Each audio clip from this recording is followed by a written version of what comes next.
Dear Black America, Africa is not a country.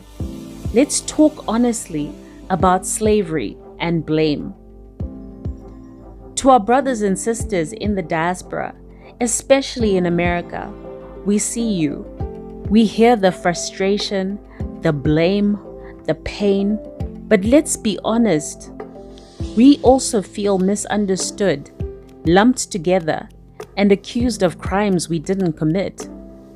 So today, as an African, I want to talk directly to you. Let's clear some myths up. Let's speak the truth. And maybe, just maybe, let's start healing. This is not a lecture. It's a conversation we've needed for a long time. Also, please comment, like, share, and subscribe if you'd like to continue this type of discourse with me. Firstly, Africa is not a country. We know you've heard that before, but let it sink in.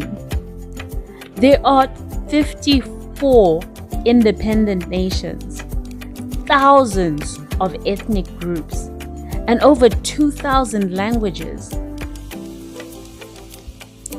Someone from Kenya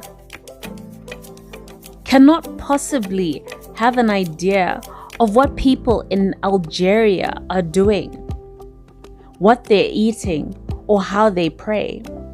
It's a completely different country.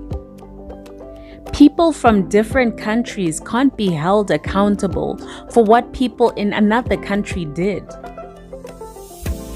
So when we hear things like Africa sold us into slavery or Africa owes us, it hits weird, because who exactly do you mean?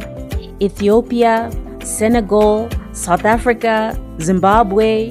Lumping us all together because of skin color is something colonizers did. Let's not repeat that mistake with each other. Now let's briefly tackle the slave trade, specifically the transatlantic slave trade. This is the part that really hurts. Yes, some African rulers and traders sold captives to Europeans. That is a very painful truth. But what's really said is that not all Africans participated. In fact, many resisted. Some fought Europeans tooth and nail and were crushed. Others were enslaved alongside you. Our ancestors were also kidnapped, colonized, beaten, silenced. Don't forget, we suffered too. Slavery was followed by colonialism, where our people were whipped on our own land, forbidden to speak our own languages, and robbed of everything from gold to rubber to our own names. Another myth that needs to be crushed is that we did not benefit from transatlantic slavery. Europe did. America did. Even today, we're still paying the price in poverty, underdevelopment, and foreign control of our resources. Blaming all Africans does hurt. When some Black Americans blame us, all of us, for slavery, it feels unfair. You say we sold you. We say we were sold too. You say we abandoned you. But do you know how many of us were never told you existed? Colonial governments erased your stories from our textbooks. We never learned about you in school. We were told you had no culture, that you were lazy, that you were criminals. Does that sound familiar? The same racist systems that lied to you lied to us too. Now we look at each other through the lens of that trauma and wonder why we can't connect. To be completely fair, there's ignorance on both sides. There's a deep gap in understanding. Many Africans don't understand what you've survived in America, the police brutality, the psychological warfare, the erasure of your African names, your gods, your history. At the same time, many Black Americans don't know what we've survived either. Apartheid, genocide, colonization, neo-colonial debt, International Monetary Fund loans, exploitation by Western corporations, leaders assassinated for trying to build Africa for Africans. So no, we were not dancing in the village while watching you suffer. We were suffering too, just in a different system of oppression. Then a common comment that's taken me aback is Africans owe Black Americans. Does Africa owe Black Americans reparations? No. The truth is, we can barely afford to repair ourselves after what colonized have left behind. What we do owe you is solidarity. We do owe you recognition, citizenship, welcoming arms, absolutely. Countries like Ghana, Sierra Leone, and Rwanda have started doing that. Some of us are saying, welcome home. We don't have riches, but we do have roots. You're not foreigners to us. You're the children of Africa who were taken by force. Your loss is our loss.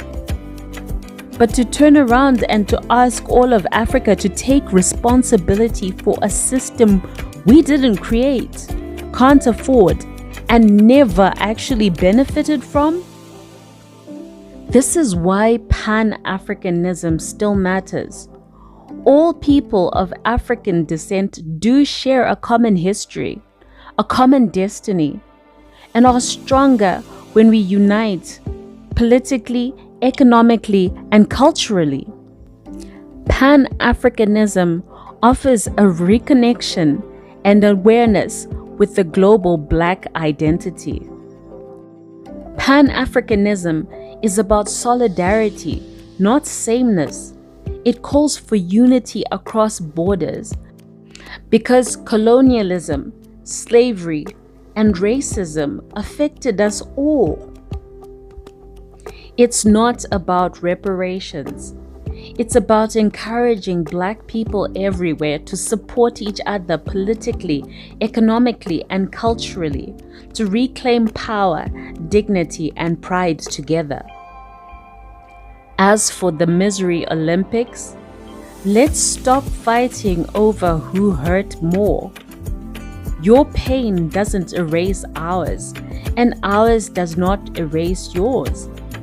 Let's stop the Twitter wars, the TikTok rants, the disrespect.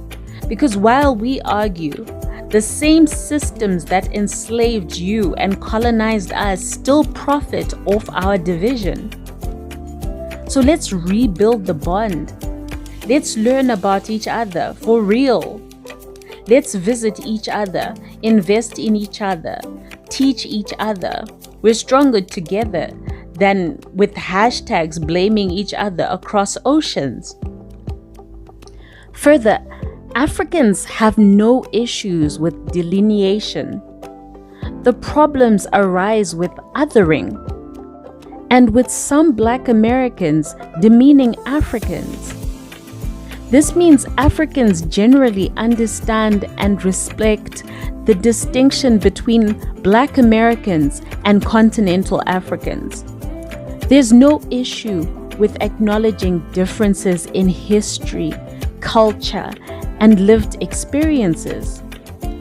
The problems begin when Black Americans, other Africans, treating them as strange, uncivilized, or inferior, or when they blame Africa for slavery or poverty without understanding the impact of colonization, the manipulation of European powers, or how fragmented African nations were made to be.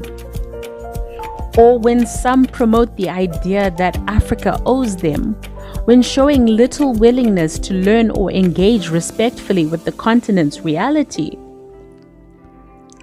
This type of treatment reinforces the same colonial gaze that both groups are trying to heal from. It also undermines Pan-African unity, which should be rooted in mutual respect and shared struggles. In short, Africans aren't upset by Black Americans being proud or different. They're hurt when that pride turns into mockery, misinformation, or superiority. Just like Black Americans want empathy for their historical pain, Africans want the same. The healing begins when both sides stop projecting their pain at each other and start building a link with each other. If you made it this far, thank you very much. I don't have all the answers, but I'm tired of all the blame games. I want healing and understanding and reconnection. So let's talk about it in the comments. Let's listen before we argue, and please keep it respectful. And if you're down for some more real conversations like this, please like, share, and subscribe. Africa does see you. Africa does welcome you if you want to be welcomed. Let's build together.